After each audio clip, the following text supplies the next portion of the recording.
ত্রিকোণমিতিক অনুপাত অর্থাৎ নবম অধ্যায়ের একটা বেসিক জিনিস, অর্থাৎ একটা কোণের পরিমাপ দেওয়া থাকলে কিভাবে আমরা অন্যান্য কোণের অনুপাতগুলো বা পরিমাপগুলো নির্ণয় করতে পারি সেটা নিয়ে আজকে জানবো। মনে করো তোমাদের প্রশ্ন বলতেছে tan a ইকুয়াল টু 4/3 হলে এর অন্যান্য কত উপাদান, এর অন্যান্য উপাদানগুলো নির্ণয় করো। এর অন্যান্য উপাদান, অন্যান্য কোণের জন্য মান, কোণের মান কত। এখন এই অঙ্কগুলো বিভিন্নভাবে করা যেতে পারে। কীভাবে? ট্যানকে আমরা ভাঙায় কী লিখতে পারি? আমরা জানি sec square theta minus tan square theta equal to 1। ওখান থেকে আমরা বিভিন্ন প্রকারের মানে ক্যালকুলেশন বা যোগ বিয়োগ এগুলো করে আমরা সেকের মান বের করবো। সেকের মান বের করলে কসের মান বের হবে। এটা একটা প্রসেস। আরেকটা প্রসেস হচ্ছে সমকোণী ত্রিভুজ আঁকে। মনে করো এটা একটা সমকোণী ত্রিভুজ, এটা হচ্ছে 90 ডিগ্রি।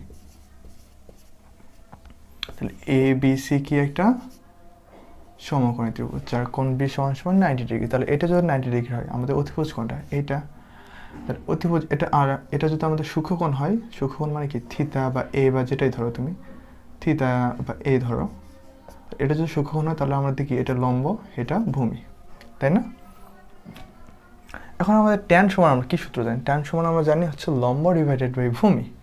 ট্যান সমান সমান কি? লম্ব ডিভাইডেড বাই ভূমি। তাহলে লম্ব কোণটা আমরা এটা ধরছি, তাহলে 4/3, তাহলে 4 কি আমাদের লম্ব এবং ভূমি কত আমাদের 3। তাহলে আমরা এখন অতিভুজের মানটা নির্ণয় করতে পারি। এখন অতিভুজের মান আমরা কীভাবে নির্ণয় করতে পারি? এইটার জন্য আমাদের পিথাগোরাসের সূত্র অ্যাপ্লাই করতে হবে। পিথাগোরাসের সূত্র অনুযায়ী আমি কি জানি? অতিভুজ স্কয়ার সমান সমান লম্ব স্কয়ার প্লাস ভূমি স্কয়ার। তাহলে অতিভুজ আমাদের কত? এ সি স্কয়ার সমান সমান A B square plus B C square. তাহলে এ সি স্কোয়ার উপরে গেলে রুট, এ বির মান কত আমাদের 4, তার উপর স্কোয়ার প্লাস 3-র উপর স্কোয়ার, 4 উপর স্কোয়ারগুলো কত হয়? 16 প্লাস 9, 16 আর 9 যোগ করলে 25, 25-এর উপর রুট করলে 5, অর্থাৎ এসির মান কত পেলাম আমরা? 5। তাহলে এটা কত? 5।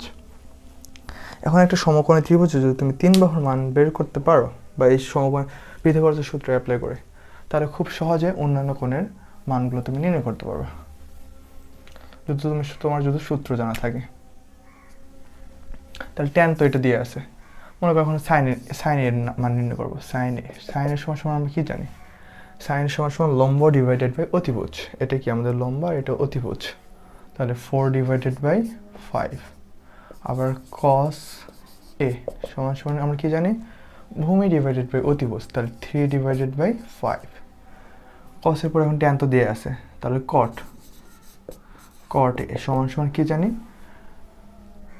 লম্ব ডিভাইডেড বাই ভূমি। এটা তো আমাদের কি ট্যানের, আর কটের সূত্র কি? ভূমি ডিভাইডেড বাই লম্ব। তাহলে ভূমি কত? 3 আর লম্ব কত? 4। তাহলে 3/4। কটের পর সেকের সূত্র। তোমরা যদি কসের মানটা উল্টাই দাও তাহলে তোমরা সেকের মান পাবা, অথবা যেহেতু সমকোণ ত্রিভুজ আছে সেক্ষেত্রে এখান থেকে যদি করতে চাও তাহলে কি? অতিভুজ ডিভাইডেড বাই ভূমি। তাহলে সেক ইকুয়াল টু অতিভুজ, আমাদের অতিভুজ কত? 5। বুঝছি? দেখো এইটা আমরা উল্টে দিলে এটা পাবো না। আবার কোসেক এ সমান সমান সাইনে যদি উল্টে দাও তাও পাবা, অথবা লম্ব ডিভাইডেড বাই অতিভুজ, এটা কি সাইনের, আর ওর কোসেকেরটা আমরা পাবো কি? অতিভুজ ডিভাইডেড বাই লম্ব। তাহলে 5/4। দেখছো খুব সহজে আমরা 6টা কোণের অনুপাত নির্ণয় করতে পারলাম, তাই না? আশা করি সকলে বিষয়টা বুঝতে পারছো।